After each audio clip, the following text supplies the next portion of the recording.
Yes बेटा, welcome. स्वागत है आप सभी का।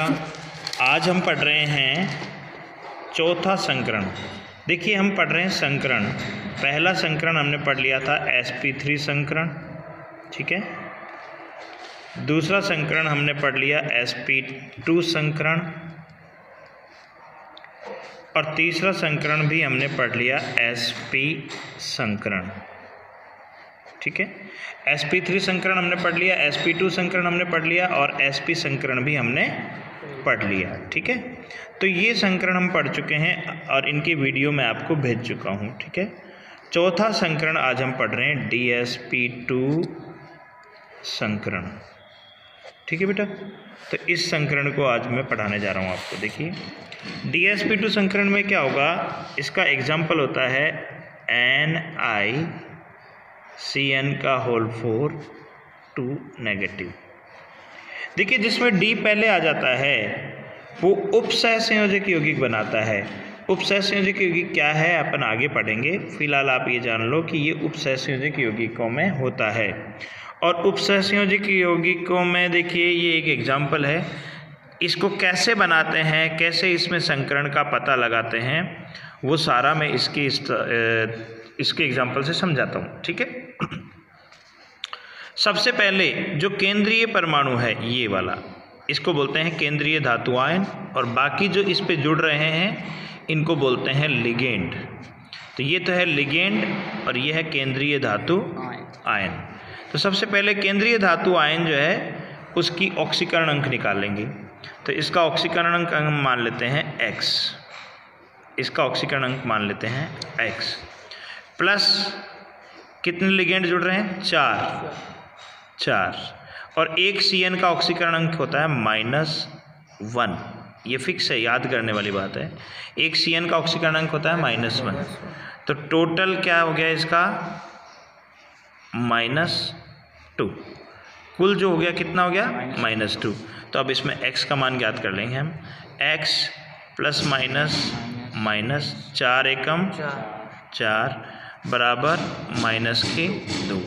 तो x बराबर ये -4 हैं और ये 4 इधर आके किसके हो जाएंगे, प्लस के। तो ये हो जाएगा +2। बताइए, बोलिए बेटा, कोई दिक्कत। तो इसका ऑक्सीकरण अंक हो गया +2, ठीक है। तो एक स्टेप तो ये हो गई कि सबसे पहले हम ऑक्सीकरण अंक ज्ञात करते हैं, ठीक है। दूसरी स्टेप मैं यहाँ लिख रहा हूँ। दूसरी स्टेप में हम निकल का परमाणु क्रमांक लिखेंगे जो कि 28 होता है, ठीक है। और इसका इलेक्ट्रॉन विन्यास लिखूंगा मैं 1s2 2s2 2p6 3s2 3p6 4s2 3d8। ये निकल का इलेक्ट्रॉन विन्यास है। तो मैं इसको पहले लिख दूं यहाँ इधर, तो ऐसे भी लिख सकता हूँ मैं Ni। 3d को पहले लिख देता हूँ, 4 को बाद में लिख देता हूँ। 3d8 4s2 और 4p0। हालांकि इसमें p में इलेक्ट्रॉन नहीं, लेकिन चौथी कक्षा में 4 तो होता ही है, और 4d0 d भी होगा। अब देखिए, ये हो गया इसका इलेक्ट्रॉन विन्यास। इसका ऑक्सीकरण अंक कितना था, +2। तो इसमें से 2 इलेक्ट्रॉन आपको माइनस करने हैं इसमें से।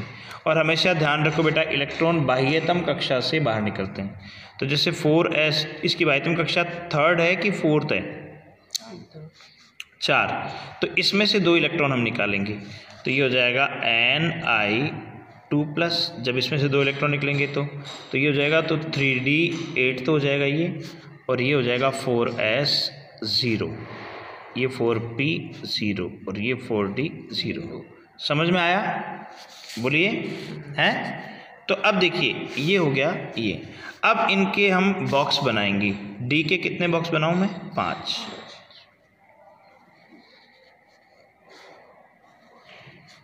एक 2 3 4 5, 1 2 3 4 5। S का कितना बनाऊं, 1। P का कितना बनाऊं, 3। और फिर D का 5। 1 2 3 4 5। ये तो हो जाएगा 3D8, ये हो जाएगा 4s0, ये हो जाएगा 4p0 और ये हो जाएगा 4d0। ठीक है, अब देखिए इसमें 8 इलेक्ट्रॉन आपको भरने हैं, 1 2 3 4 5 6 7 8। ठीक है, अब आपको ये देखना है इस पे लिगेंड कितने जुड़ने हैं। ये CN लिगेंड है और इनको जुड़ने के लिए बिल्कुल खाली कक्षक चाहिए, क्योंकि इनके खुद के पास 2 इलेक्ट्रॉन हैं। ये साझा नहीं करेंगे, साझा तो करेंगे लेकिन दोनों इलेक्ट्रॉन अकेले खुद ही देंगे, तो इनको खाली कक्षक चाहिए। अब तक जो हम अयुग्मित इलेक्ट्रॉन ढूंढ रहे थे, क्योंकि उनके पास एक एक इलेक्ट्रॉन था, इसके पास 2 इलेक्ट्रॉन है, तो 2 इलेक्ट्रॉन देने के लिए खाली कक्षक चाहिए। अब प्रश्न ये उठता है कि इनको 4 लिगेंड जुड़ने हैं तो 4 खाली कक्षक चाहिए। ठीक है, अब इसमें 2 कंडीशन हो सकती है, या तो 4 खाली कक्षक ही हो सकते हैं, 1 2 3 4, या तो 4 खाली कक्षक ही हो सकते हैं, 1 2 3 4। एक कंडीशन तो ये हो सकती है। दूसरी कंडीशन ये हो सकती है कि इस इलेक्ट्रॉन को इधर शिफ्ट कर दें तो ये खाली हो जाएगा, तो यहाँ से गिन लें 1 2 3 4। तो अब कौन सी कंडीशन अप्लाई करेंगे हम, ये डिपेंड करेगा इस लिगेंड की प्रकृति पर।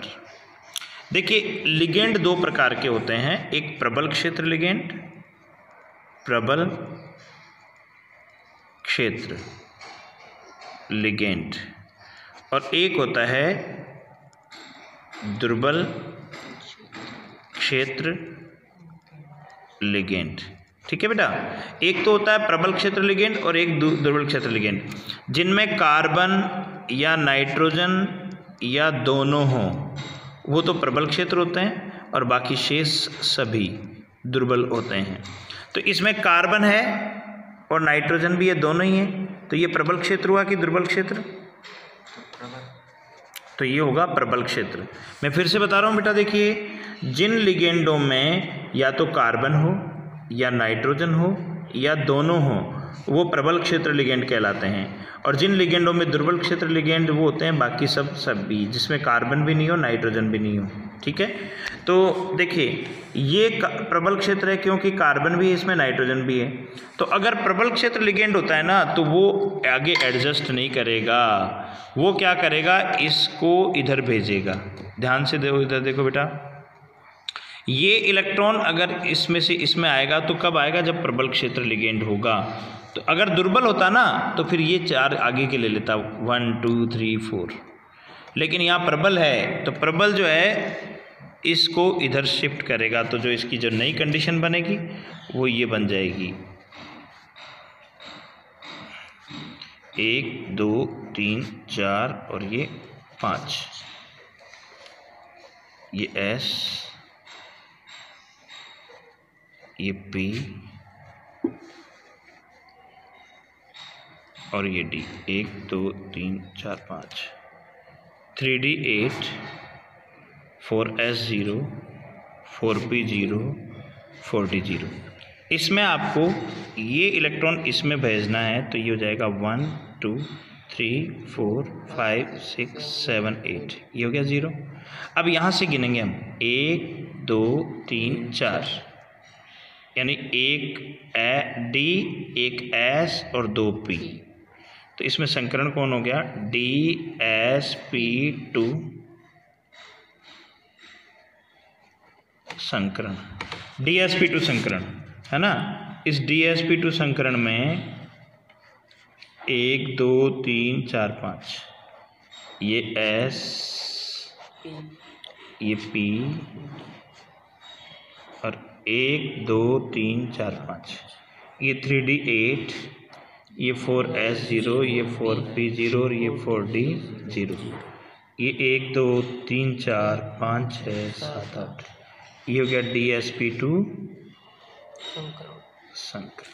ठीक है, तो ये 4 खाली कक्षक बन गए, तो ये बन गया DsP2 संकरित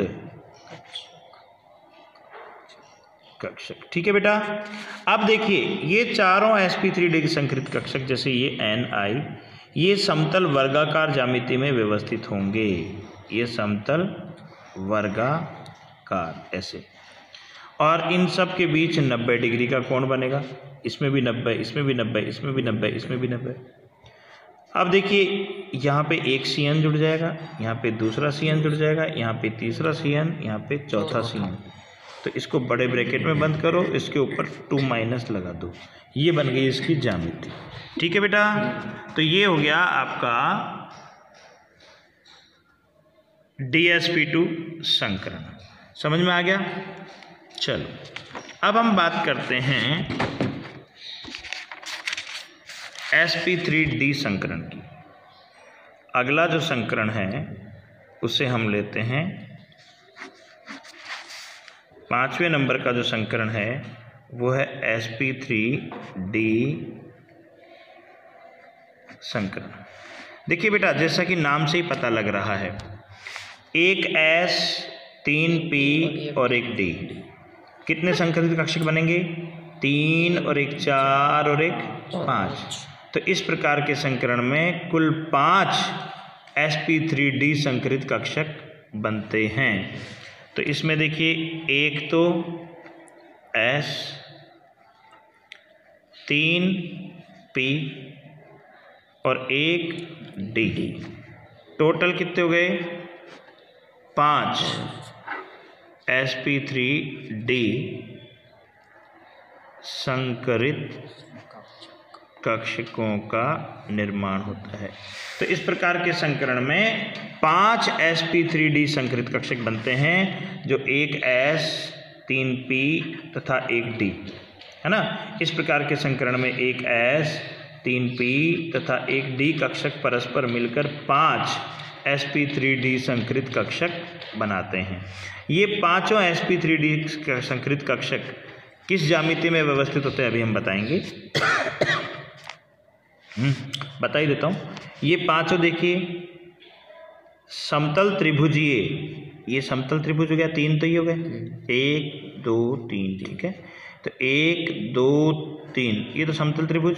एक इसके लंबवत ऊपर की ओर 4 और एक इसके नीचे लंबवत नीचे की ओर। तो कितने कोण बन गए इसमें? ये तो बन गया 120 डिग्री का, क्योंकि त्रिकोण जो होता है वो 120 बार 3 36 हो गया ना। और इसके बीच जो कोण बन रहा है वो है 90 डिग्री, और ये पूरा इसके और इसके बीच जो कोण बन रहा है वो 180 डिग्री। तो इसमें 3 प्रकार के कोण बनेंगे, एक तो 90 डिग्री और 120 डिग्री और एक 180 डिग्री। तो 3 प्रकार के बन जाएंगे। तो ये 1 2 3 4 5। जब भी संकरित कक्षकों की संख्या 5 होगी तो इस प्रकार की ज्यामिति बनेगी, ध्यान रखना, ये फिक्स है। तो इसका उदाहरण लेते हैं अपन PCl5। ठीक है, इसका उदाहरण मैं ले रहा हूँ PCl5। तो देखो बेटा, मैं एक बार रिपीट कर रहा हूँ, sp3d संकरण। इस प्रकार के संकरण में एक S 3 P तथा एक D कक्षक। इस प्रकार के संकरण में एक S 3 P तथा एक D कक्षक परस्पर संकरित होकर कुल 5 sp3d संकरित कक्षक बनाते हैं। ये पांचों sp3d संकरित कक्षक एक समतल त्रिभुजीय द्विपिरामिडीय ज्यामिति में व्यवस्थित होते हैं। ये पांचों sp3d संकरित कक्षक एक समतल त्रिभुजीय द्विपिरामिडीय ज्यामिति में व्यवस्थित होते हैं, है ना। इसका उदाहरण है PCl5। तो देखिए, इसको मैं एक्सप्लेन कर रहा हूँ कैसे बनता है ये। केंद्रीय परमाणु कौन है? फास्फोरस। ठीक है, तो ये केंद्रीय परमाणु हो गया फास्फोरस। इसका परमाणु क्रमांक होता है 15। तो इसका इलेक्ट्रॉन विन्यास क्या हो जाएगा? 1s2 2s2 2p6 3s2 3p3 2 2 4 6 10 2 12 3 15। ठीक है, तो लास्ट हो गया ये। जब 3s 3p आ गया तो इसमें 3d भी होगा, भले ही उसमें इलेक्ट्रॉन नहीं हो लेकिन d कक्षक तो होंगे। तो इसको मैं यहाँ लिख देता हूँ, ये s 3s2, ये p 3p3, 1 2 3 4 5, ये 3d 0। तो इसमें 2 इलेक्ट्रॉन है। ठीक है, S में 2 इलेक्ट्रॉन, P में कितने इलेक्ट्रॉन है? 3, 1 2 3। ठीक है, तो ये 2 इलेक्ट्रॉन इसमें इसमें 3 इलेक्ट्रॉन और ये 0, तो ये है आद्य अवस्था। आद्य अवस्था, ठीक है। अब हम क्या करेंगे, इसकी उत्तेजित अवस्था को देखेंगे। तो उत्तेजित अवस्था में क्या होगा, ये एक इलेक्ट्रॉन इसमें से इसमें आ जाएगा, ठीक है। तो इसको बोलते हैं उत्तेजित अवस्था। ये इलेक्ट्रॉन इसमें से इसमें आ गया तो इसकी जो नई व्यवस्था बनेगी वो क्या बनेगी, ये 1 2 3 4 5, ये हो गई उत्तेजित अवस्था है। तो एक इलेक्ट्रॉन इसमें से इसमें आ गया ये, और 3 ये, कितने अयुग्मित इलेक्ट्रॉन हो गए, 5, है ना। तो ये पांचों युग्मित होना चाहेंगे। इन पांचों को एक एक इलेक्ट्रॉन चाहिए युग्मित होने के लिए, 1 2 3 4 5। तो एक तो S है इसमें देखो, 3 P है और एक D है, एक S 3 P और एक D। तो इसको बोलते हैं sp3d संकरण, है ना, sp3d संकरण। अब संकरण में क्या होगा, इन सब की ऊर्जा को समान कर दो।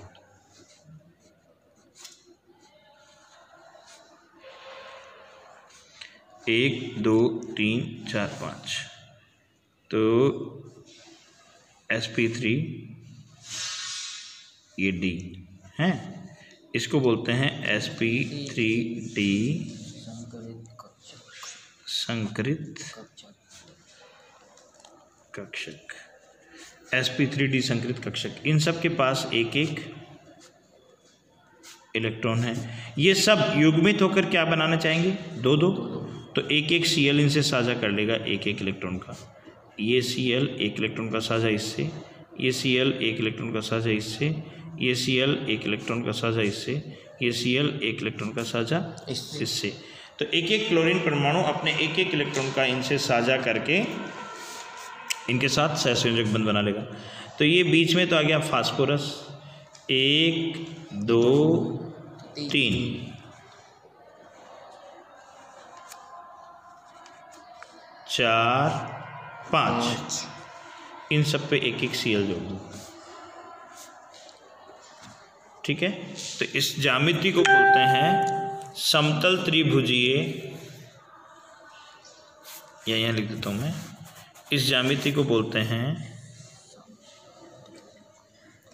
समतल त्रिभुजीय द्विपिरामिडीय।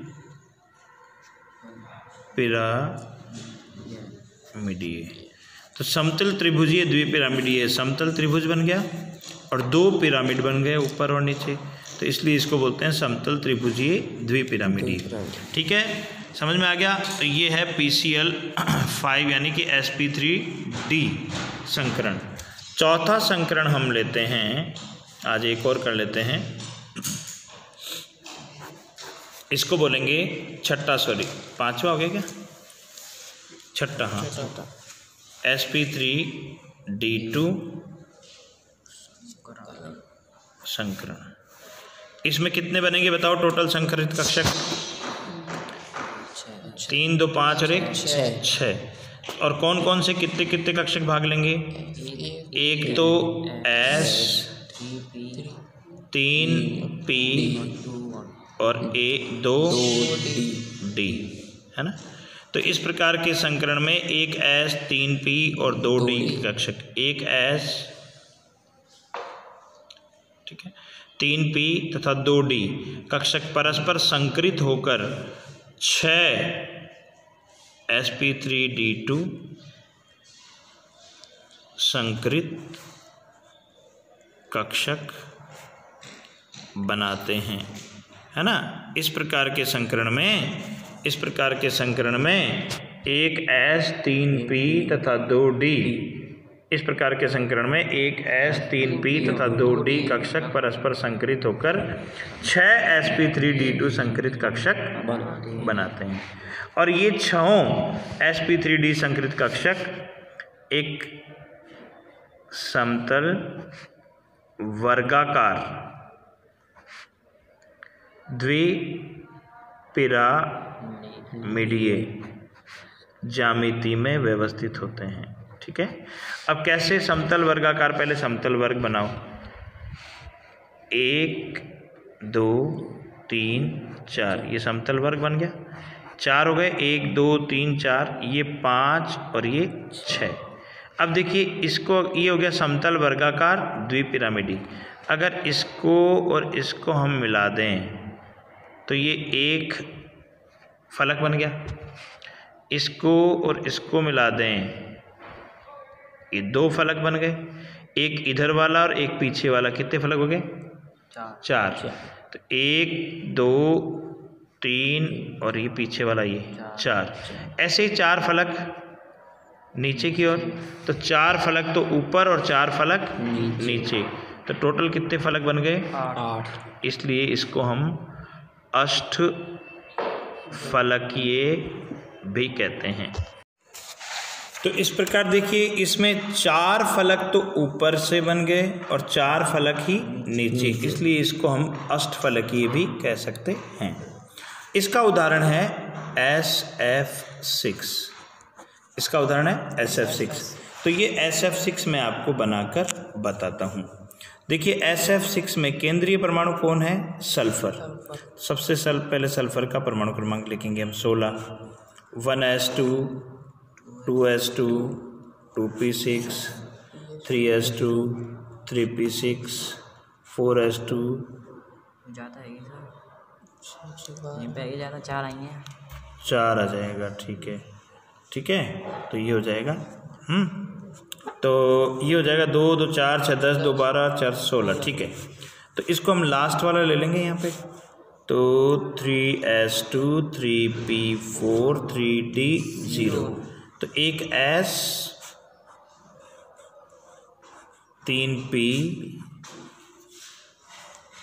और 1 2 3 4 5d, ये 3s2, ये 3p4, ये 3d0। तो ये 2 इलेक्ट्रॉन तो इसके और 4 इसके हैं, 1 2 3 और ये 4। ये है आद्य अवस्था। आद्य अवस्था। तो अगर एक इलेक्ट्रॉन इसमें से इसमें आ गया और एक इलेक्ट्रॉन इसमें से इसमें आ गया, तो इसकी जो नई कंडीशन है वो ये बन जाएगी 1 2 3 4 5। तो 1 2 3 4 और ये 5 और 6, ये इसमें आ गया, ये इसमें आ गया और ये इसमें आ गया, है ना। ये इसमें आ गया और ये इसमें आ गया। इसको बोलते हैं उत्तेजित अवस्था, है ना, उत्तेजित अवस्था। अब देखिए, एक S 3p और 2d, एक S 3p और 2d, 3s, ये 3p और ये 3d हैं। तो ये संकरण कौन सा हो गया? sp3d3 संकरण। तो ये बन गया कितने? 6 sp3d2 संकरित कक्षक बन गए। 1 2 3 4 5। तो 1 2 3 4 5 और ये 6, ये 6 के 6 sp3d2 संकरित कक्षक किस ज्यामिति में व्यवस्थित होंगे? अष्टफलकीय में। 1 2 3 4 5 6, इन सब पे F जोड़ दो, एक एक, ये एक एक F जुड़ जाएंगे, तो ये बन गया SF6, है ना, जिसको अष्टफलकीय बोलेंगे। अष्टफलकीय ज्यामिति है। और इसमें बंद कोण, ये तो 90 डिग्री का, ये भी 90 डिग्री का और ये 180 डिग्री का। तो इसमें 2 ही तरह के बंद कोण बनेंगे, एक 90 डिग्री और एक 180 डिग्री। ठीक है बेटा, तो ये हो गया आपका sp3d2 संकरण। तो देखिए अब तक आपने 6 संकरण पढ़ लिए, sp3 sp2 है ना। अब तक आपने 6 संकरण पढ़ लिए। sp3 संकरण, sp2 संकरण है, sp संकरण, sp संकरण, dsp2 संकरण, ये dsp2 संकरण, एक sp3d संकरण, ये sp3d संकरण, एक आपने पढ़ लिया sp3d2 संकरण, ये पढ़ लिया आपने sp3d2 संकरण। अब आपका बचा sp3d3 संकरण। ये हम नेक्स्ट क्लास में लेंगे।